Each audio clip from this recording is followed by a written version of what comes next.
একটি নির্বাচন শেষ হয়েছে। এই নির্বাচনে আমরা আমাদের সময় যখন পত্রিকা এবং সময় যখন ডিজিটাল প্ল্যাটফর্ম থেকে আমরা ইতিমধ্যে বলেছি পূর্ব বর্ধমান জেলায় বর্ধমান দুর্গাপুর এবং বর্ধমান পূর্বে কী ফলাফল হতে পারে, সাথে রাজ্যের যে ফলাফল কী হতে পারে সেটাও আমরা একটা ধারণা দিয়েছি আমাদের দর্শকদের কাছে।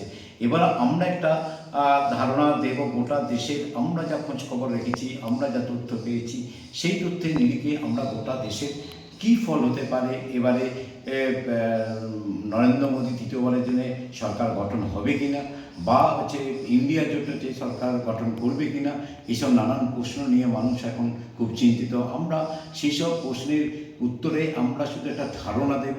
সেই ধারণা আমরা আবার বলছি যে সেই আমরা যা দেখেছি, যা তথ্য সংগ্রহ করেছি, যা বুঝেছি, সেই বোঝাটা আমাদের ভুল হতে পারে, আবার ঠিক হতে পারে। ভুল না ঠিক সেটা অবশ্যই 4 তারিখে জানা যাবে। কিন্তু এবার নির্বাচনে কয়েকটা তার আগে রাজ্যের পরিপ্রেক্ষিতে আমরা রাজ্যের ভোটের শেয়ার কেমন হতে পারে, কোন হচ্ছে দিকে যেতে পারে, তার একটা আমরা ধারণা দিয়েছি। রাজ্যের যেমন দিয়েছি তেমনি গোটা দেশের আমরা গোটা দেশের হচ্ছে আমাদের সেই অবশ্য পরিকাঠামো নেই, এটা বলে নেওয়াই ভালো। কিন্তু আমরা আমাদের বিভিন্ন সোর্স যে সূত্র থেকে আমরা যেটা তথ্য সংগ্রহ করেছি, বিভিন্ন মানুষের সাথে কথা বলে, বিভিন্ন রাজনৈতিক দলের সাথে কথা বলে আমরা যেটা উপলব্ধি করতে পেরেছি, আমরা যেটা ধারণা তৈরি করতে পেরেছি, সেই ধারণাটাইটুকু আমরা দেব। এতে আমরা কারুর পক্ষের হয়ে, কারুর কোনো রাজনৈতিক দলের পক্ষ হয়ে আমাদের এই ধারণা নয়। আমরা এটা খুব পরিষ্কার ভাষায় বলছি যে কোনো রাজনৈতিক দলের দিকে আমাদের ঝোঁক নেই। আমরা যেটা বুঝেছি, আমরা যেটা দেখছি সেটাই আমরা বলবো। অর্থাৎ আমাদের যে ট্যাগলাইন আছে যে সময়কে ধরে রাখে খবরে, সেই সময়ের কী কী তথ্য উঠে আসছে, কার পজিটিভ কার নেগেটিভ, কোন ইস্যু, কতগুলো ইস্যু পূরণ হলো, কতগুলো ইস্যু পূরণ হলো না, এসব নানান প্রশ্ন নিয়েই আমরা আমাদের যে ধারণা, সেই ধারণা আমরা তৈরি করব। সেই ধারণাটা আমাদের যে ধারণা, সেই ধারণাটা আমরা আমাদের দর্শকদের সাথে শেয়ার করব। আমরা অবশ্যই আমরা এই বিষয়ে বলার আগে আবার আমরা পুনরায় বলছি যে আমরা কোনো রাজনৈতিক দলের দিকে ঝুঁকে আমরা এই ধারণা তৈরি করিনি। আমরা করেছি আমাদের বিভিন্ন খবরের সোর্স বলুন, বিভিন্ন মানুষের সাথে কথা বলুন, বিভিন্ন রাজনৈতিক নেতাদের সাথে কথা বলুন, বিভিন্ন যারা ভোট নিয়ে কাজ করছেন সেই সব মানুষজনের সাথে কথা বলে আমরা যে ধারণা তৈরি করেছি সেই ধারণাটুকুই দেব। 2024 সালে বিজেপি একেবারেই বলেছিল যে 400 পার। এবার সেই হচ্ছে তারা একটা নির্দিষ্ট লক্ষ্যমাত্রা দিয়েছিল। এ রাজ্যে তারা যেমন 30টা লক্ষ্যমাত্রা দিয়েছিল, তেমনি হচ্ছে গোটা দেশে তারা 400 হচ্ছে লক্ষ্যমাত্রা দিয়েছিল। কিন্তু এবারে ভোটে কয়েকটা জিনিস খুব সুস্পষ্টভাবে উঠে এসেছে। সেটা হলো, প্রথমে এটা বলার আগে আমি বলে দিই, 7 দফার গোটা দেশে নির্বাচন হয়েছে। 19 এপ্রিল 102টো আসনে নির্বাচন হয়, 26 এপ্রিল 88টি আসনে নির্বাচন হয়, 13টা রাজ্যে ভোট হয়। তৃতীয় দফায় 7 তারিখ অর্থাৎ 7ই মে 94টা আসনে ভোট হয়। চতুর্থ দফায় 98টা আসনে ভোট হয়। পঞ্চম দফায় 20 মে পঞ্চম দফার ভোট হয়, সেখানে 49টি আসনে নির্বাচন হয়। ষষ্ঠ দফায় 25 মে হয়, সেখানে 58টি আসনে ভোট হয়। এবং সপ্তম দফায় 1 জুন 57টি আসনে ভোট হয়। এটা হলো তথ্যগত দিক। কিন্তু এবারে কি বিজেপি যে আসন 19-এ পেয়েছিল সেই আসন এবার পাবে কি, নাকি ইন্ডিয়া জোটের দিকে ঝুঁকেছে গোটা দেশ, এই প্রশ্নটা বহু আছে। তার আগে কতগুলি ইস্যুর কথা আমি একটু বলে দিই। দেশের কৃষক আন্দোলন আর মূল্যবৃদ্ধি, বেকারত্ব, এগুলো এবার কিন্তু ভোটের ইস্যু। তার সাথে কর্মবীর প্রকল্প কেন্দ্রীয় সরকারের, সেটাও কিন্তু ভোটের ইস্যু। মোদি ম্যাজিক যেটা, সেটাও একটা এবার ভোটের ইস্যু হয়েছে। সবচেয়ে বড় কথা যে এই যে ইস্যুগুলোর কথা আমরা বলছি, সেই issue make in India, electoral bond, EVM VVPAT নিয়ে যে প্রশ্ন, যে সুপ্রিম কোর্টে যে মামলা হয়েছিল, ইডি সিবিআই রাজনৈতিক স্বার্থে ব্যবহৃত হচ্ছে বলে বিরোধীদের যে অভিযোগ, ইডি তারপরে 15 লক্ষ টাকা সবার অ্যাকাউন্টে যাবে বলে যে প্রতিশ্রুতি দেওয়া হয়েছিল বলে বিরোধীদের অভিযোগ, যে নরেন্দ্র মোদী দিয়েছিল, সেটা বিরোধীদের যেমনটা অভিযোগ করছে। তারপরে বছরে 2 কোটি চাকরি, কংগ্রেস মুক্ত ভারত গড়ার দিকেও যে অভিযোগ উঠেছিল বিরোধীদের তরফ থেকে। এই সব নানান প্রশ্ন নিয়েই, নানান ইস্যু নিয়েই এবারে তার মধ্যে যে দুটো, যেমন 3 তালাক তারা কার্যকরী করেছে, 370 ধারা কার্যকরী করেছে, এবং রাম মন্দির তারা গর্ব করেছিল, রাম মন্দির তারা গড়েছে, শুধু নয় সিএ যে গ্যারান্টি দিয়েছিল, এই কটা গ্যারান্টি কিন্তু মোদী সরকার পূরণ করেছে। কিন্তু এই গ্যারান্টি, যতটা গ্যারান্টি আছে তার থেকে বেশি ইস্যু তৈরি হয়েছে এবার রাজ্যে, এই গোটা দেশে। এখানে কয়েকটা কথা যেটা বলতে হয়, বিহার, উত্তরপ্রদেশ, রাজস্থান, মহারাষ্ট্র, কর্ণাটক, গুজরাট এই তারা যে 19 এবং 14 সালে যে আসন পেয়েছিল, 2024 সালে সেটা কি ধরে রাখতে পারবে, এই প্রশ্নটা কিন্তু বড়। আমরা যেটা বিভিন্ন তথ্য থেকে জানতে পারছি যে এবারে বিহার, উত্তরপ্রদেশ, রাজস্থান, মহারাষ্ট্র, গুজরাটে আসন কমতে পারে। কতটা কমতে পারবে সেটা হচ্ছে বিস্তারিত আমরা বলতে চাইছি না, কারণ আমরা সেই রাজ্যের গিয়ে আমরা সেটা করিনি।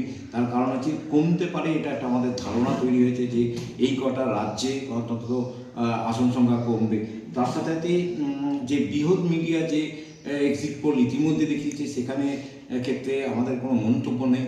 কিন্তু আমরা এটা বলতে পারি যে আমরা ছোট হলেও আমাদের যে ধারণাটা তৈরি হচ্ছে, সেই ধারণাটা অনেকটা গুরুত্বপূর্ণ, অনেকটা ইস্যু ভিত্তিক, অনেকটা নিজেদের তথ্যগত যে বিষয় আছে সেই বিষয়ের উপর ধারণা করেছি।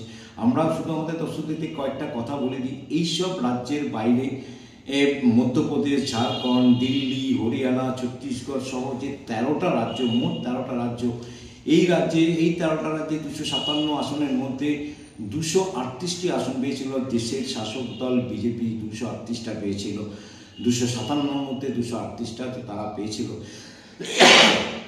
যা স্ট্রাইক রেট হচ্ছে 93%।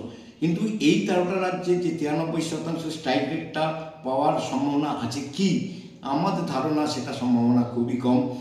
13টা রাজ্যে 257টি আসন যেটা পেয়েছিল, 238টি, 257টির মধ্যে 238টি আসন যে পেয়েছিল সেটাকে ধরে রাখতে পারবে বলে আমাদের ধরে রাখতে পারবে না বলে আমাদের ধারণা।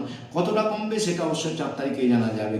এর পাশাপাশি আছে আর একটা খুব মারাত্মক একটা বিষয়, যেটা আমরা খুব দিয়েছি, যে উত্তরপ্রদেশ এবং বিহার মিলিয়ে 120টা আসন, সেই উত্তরপ্রদেশে 80টা, বিহারে 40টা, এই 120টা আসন কি ধরে রাখতে পারবে? যে তারা যেটা পেয়েছিল এনডিএ 64 এবং হচ্ছে এখানে প্রায় 39-38-39টা আসন পেয়েছে, আসন ধরে রাখতে পারবে?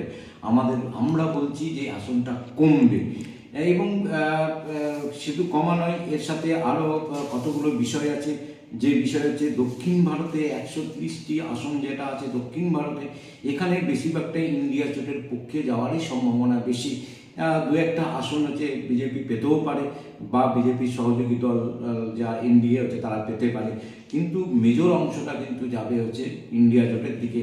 আমরা বিভিন্ন যেসব রাজনৈতিক, সারা দেশের রাজনৈতিক যারা বিশ্লেষক আছে তাদের হচ্ছে পুরো বক্তব্য দীর্ঘদিন ধরে আমরা শুনেছি, 5-6 জন 7 জন 8 জনের বক্তব্য আমরা শুনেছি।